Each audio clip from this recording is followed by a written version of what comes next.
On a recent BBC interview, Prince William appeared to criticize commercial space travel, arguing that the world's greatest minds should focus on saving planet Earth first. And whether if you agree with him or not, this is a great opportunity to learn a very useful technique that you can use to win any kind of argument. These were his exact words. We need some of the world's greatest brains and minds fixed on trying to repair this planet, not trying to find the next place to go and live. Both positive and negative reactions didn't take long, and one of them was from William Shatner, who recently flew to the edge of space thanks to Jeff Bezos' schlong-shaped Blue Origin rocket. He's a lovely, gentle, educated man who's going to be king of England one day, but he's got the wrong idea. Who's right and who's wrong? Let's find out. Welcome back, my Battle Language buddies. My name is Jesus Enrique Rosas. I'm the Battle Language guy, and it would be great if you join us by just liking this video, subscribing, and hitting that bell. Let's get down to it. I think I should do a full disclosure first. I'm a big fan of space exploration. I've always wanted to be an astronaut. I don't say hyperspace, but Cherenkov Drive, and I cry every single time I watch Interstellar. And what Prince William says about space exploration sounds a lot like the plot of that movie. It seems that you have to make a choice between saving Earth or finding another planet for humanity to survive. And this is what is called a zero-sum game, which means that to get something, you have to sacrifice another thing. Or in the realm of economics, it means that if I win something, it's because someone is losing it. We know that this is not always the case, but if you want to use this for winning any kind of argument, first we have to understand a classic human behavior reaction. And it's that we're always going to be triggered by a statement that is not aligned with our beliefs. But the problem is that all statements, postures, opinions are subject to misinterpretation. It's something that we cannot avoid, but we can develop the habit of discarding our first visceral reaction. We should do this so we can have a better look at what's in front of us. In this case, it would be helpful if we create some sort of a matrix of 4 possible scenarios. Say, number 1, both space travel and repairing our planet are useless. Well, that sounds a lot like Schopenhauer, but bear with me on this. Number 2, space travel is more important than repairing our planet. I think that was the original premise behind WALL-E.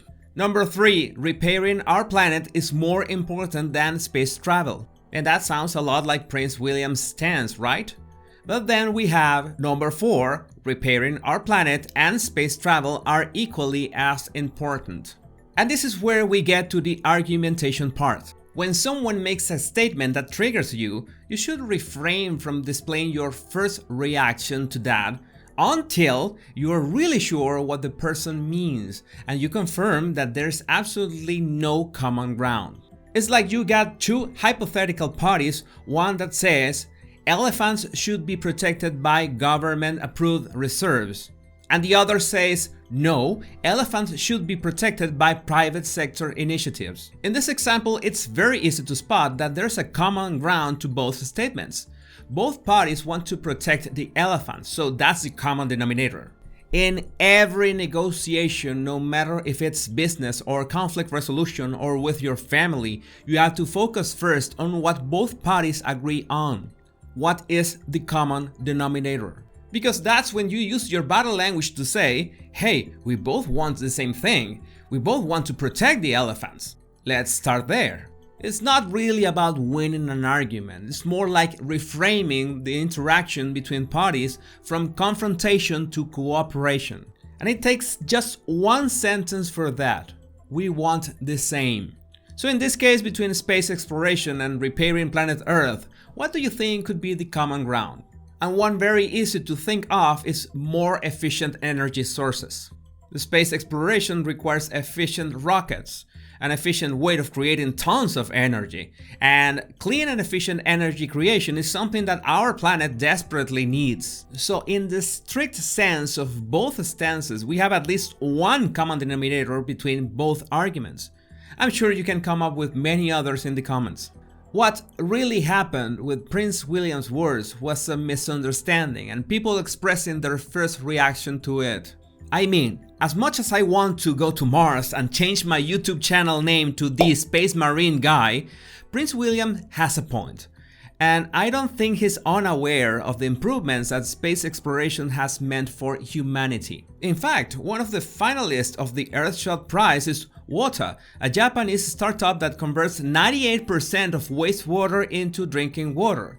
It sounds a lot like the water filtering system of the International Space Station. And those are his words, trying to find the next place to go and live. He's not against space research, and that's what most people are claiming, but he never said anything about being against that. Maybe he was taking a jab at space tourism, which is a bit more exotic, but still he didn't name any person or company in particular. Did not mention space tourism either. There's also the fact that space travel has made it into recent headlines in the shape of private sector initiatives, and this is where things turn a bit more complicated. You can imagine that if a private company develops technology for space tourism, it might not be in their best interest to share that technology with the general public. And the only way those technological advances could have a real impact for anyone's well-being is for them to be in the public domain. But that's not how capitalism works. And you can imagine that if a company has invested huge amounts of money into developing this technology, they're not doing this for kicks and giggles. How can you make things even worse? Well, make a deal with your government, get hundreds of millions in loans and tax relief, develop the technology and let them use it for national security purposes. Now you have politics in the mix. The only way this can go even worse is Pitbull making a song out of it. Oh yeah, it's worldwide. Let's make it rocket, babe. For all the senoritas to ride. So it's not a matter of what's more important, it's a matter of ethics and priorities. Ethics is always going to have this kind of dilemmas. You might say, for example, that the world will be better off not funding more military technology. But again, thanks to Hedy Lamarr's invention of scrambling torpedo signals in World War II, we got the first baby steps for 3G technology and today's Wi-Fi. Something that we all agree that has contributed for the well-being of all humankind, because that's how we can watch all those cat videos. Any kind of growth is hardly in vain. No matter if you want to be a space cowboy or go full Con Mary with your environment, every tiny step counts. So yes, we will be visiting our Alpha Centauri neighbors someday, but until that time comes, we should take good care of our home. And it will be of no use to live on a second planet Earth if we completely mess up the first one. Food for thought. Don't forget to like, subscribe and hit that bell if you don't want to miss any of my videos. You can also download my 100 body language tips that you can find right in the description. Take care, my space body language buddies.